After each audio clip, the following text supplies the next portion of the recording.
IPhone যদি waterproof হয়ে থাকে তাহলে তো অবশ্যই গরম পানিতে সে টিকতে পারবে। সো আজকে সে আইফোন গরম পানিতে টিকতে পারবে কিনা সেটা আজকে পরীক্ষা করা হবে।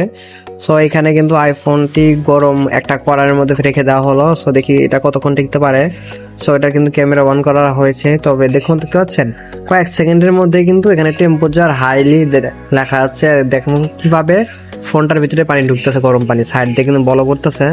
সো এটা আলটিমেটলি এটা কোনো ফোনের কাছে সম্ভব না এটা টিকে থাকা রাখা। আর বাকি যেগুলো ভিডিও দেখেন বা জাস্ট ওগুলো ফেক, কিন্তু রিয়েলিটি ভাবে কিন্তু দেখুন গরম পানিতে কোনো ফোনই টিকতে পারবে না।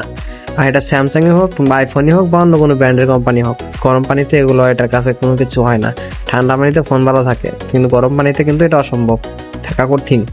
সাধারণত কিন্তু স্মার্টফোন যখন বেশি গরম হয় তখন কিন্তু আমরা ব্যবহার করতে পারি না, টেম্পারেচার হাই, নানান ধরনের সমস্যা হয়। তবে এটা কিন্তু গরম পানিতে রাখা হয়েছে, সেটা কি টিকতে পারবে না? তার জন্য ঠান্ডা পানিতে বরফের মধ্যে ভিজানো হলো।